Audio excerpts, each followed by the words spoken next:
Why do men overgive early in relationships? I am seeing this so much more often.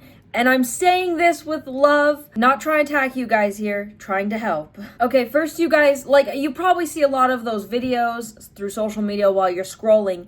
Oh, I want a man that does this, this, and this, and this. So you think, okay, if I give more, I'll become more valuable, more texts, more dates, more gifts. And this is something I've had to learn the hard way myself. You can give someone the entire world. You could buy her a car every single day for an entire month. That's not going to make her like you more.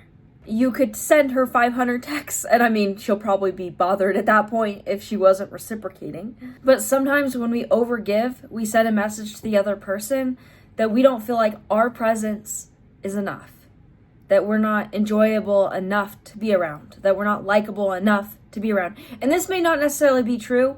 It may be your self-esteem talking, and you may not have the highest self-esteem. Next, sometimes we have the scarcity mindset. I gotta lock this down before it goes away. It's like a sale where they only have 5 units left. You wanna make sure you have her because she might get swiped up by another guy. And while this makes perfect sense, sometimes that causes us to be overbearing or a little bit overly and too much. We're too much. We try to make her exclusive too quickly. And one thing I love is when you're in this mindset, you're trying to get her to like you. You want her to like you. So you're trying to do all these things to make her like you. But have you stopped and considered, do you actually like her? Are your guys' conversations good? Do you have a lot in common? Or again, are you just trying to make her like you? Because I've noticed that sometimes where you're so focused on, okay, I got to get this person to like me. I got to be nice to them. I got to keep giving. And then you stop yourself and you're like, wait a second. I don't even like them.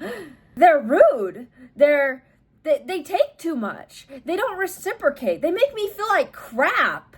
I know you can argue that someone can't force you to feel a certain way. I'm not going to go there right now, but yeah, in general. Also, it's when we don't have certainty, this woman, she might be your girlfriend, okay? You might date her, but you also may not. That uncertainty can give us anxiety. And early dating is supposed to be a little uncertain, and that's why a lot of us hate it. That's why we want to get away from it. That's why we want to find someone, get married, and just be done with it. But that's the reality of dating, is you almost have to distract yourself in the beginning stages so you're not over communicating, trying to get that certainty yet. I've noticed sometimes, again, with do you like her? Sometimes men will be so, they want to get out of that uncertainty. They want to be in a relationship with her, and they end up in horrible relationships and they're treated badly, but they've already invested a lot. They've already texted her a lot. They've already spent so much time getting to know her to the point where they don't want to let that go because it's sunk cost fallacy. I can't talk. Next, you're performing for her approval. You're trying to be the good guy. You're suppressing your preferences. Maybe you're not completely being yourself because you want her to like you again. And approval seeking kills polarity. And being liked isn't the same thing as being chosen by her. You're better off her just being yourself and she ends up not liking you because you like golf than for you to pretend you hate golf and then you spend the whole relationship wishing you could be golfing and you can't because you told her you hated it, kind of thing. But the right woman will be ecstatic that you love it, or at least supportive, and encourage you to go out and do that sometimes. Next, I personally experienced this. You lead with your resources. I know sometimes you have a great job, you invest a lot of time into it, and that's kind of the thing you push forward at first because you're proud of it. You've worked hard at it.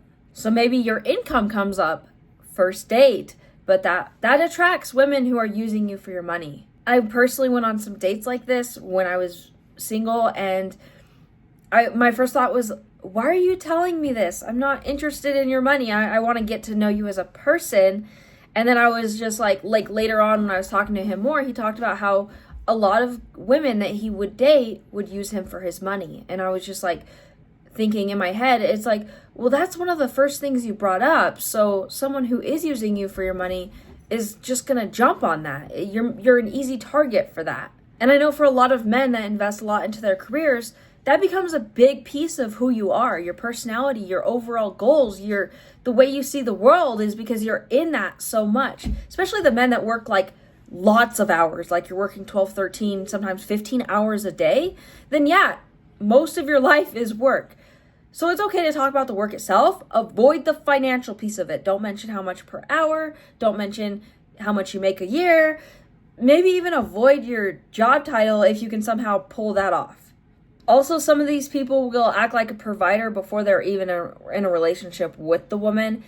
That can also hurt you long term because, again, she'll keep you around because she likes the benefits. You're paying her bills or whatever. I'm not saying you can't pay for the first date. I know there's a lot of guys out there who feel it's necessary and they really want to, and that's very kind and sweet of you.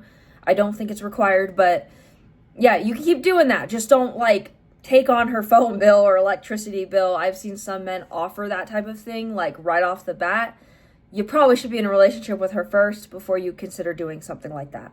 Next, a lot of men want to feel needed. I mean, it's a good feeling to feel needed. But as a result, you become her therapist. She can trauma dump on you. You absorb all of her stress. Especially on the early stages, that's too soon. And shame on her for even bringing that stuff up so early on. No. It should be gradually opening up to each other. And it should go both ways. You should be able to also talk to her about your issues. And it should be a two-way street.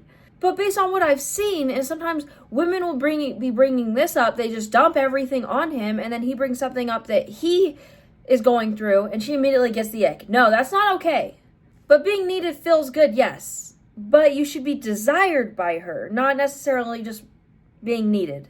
Now, what are the downsides to you overinvesting? First of all, resentment can appear, which is freaking weird, but it happens. Loss of attraction. Well, I don't think you necessarily should have to earn someone in a relationship. A woman shouldn't feel like, she met you 5 minutes ago and you're willing to become her husband in 5 minutes. Like, she should sort of feel like she has to earn you. And I'm not talking like she should have to go mow your lawn or something or pay for everything. But she should feel like your presence is conditional. If she treats you badly, disrespects you, you are prepared to walk away, and you will. You will not put up with her disrespect. And sometimes overgiving isn't kindness. It's an attempt to control the outcome of what we want. We know what we want. We think we can earn it by overgiving. And sometimes it just makes the person take more and become entitled to what you're giving. So be careful with that. So here's the new way to look at it. Try to match the effort. And this doesn't mean you don't take, you probably will have to do the first move. Women don't do the first move, which is, I hate it. But that's the reality. But like, I love Matthew Hussey. He's a relationship coach for like mostly women, but I love his invest then test. So you give something, you wait for something to come back. And it should be kind of close to equal, semi-close, because someone's 100% might be different from someone else's 100%. But don't give her a house and then she gives you a soda from the store and then calling it equal. That's a little too extreme. Stay curious on whether you like her longer. Keep that in mind. Do I like her? Always ask yourself that question. I love that question. Do I like them? Invest based on consistency and not your feelings. Sometimes, we're all guilty of this. Our feelings take over. We're obsessed with the person. We can't stop thinking about them. And then we give way too much. Try to rein that back and be logical in these situations. It definitely helps.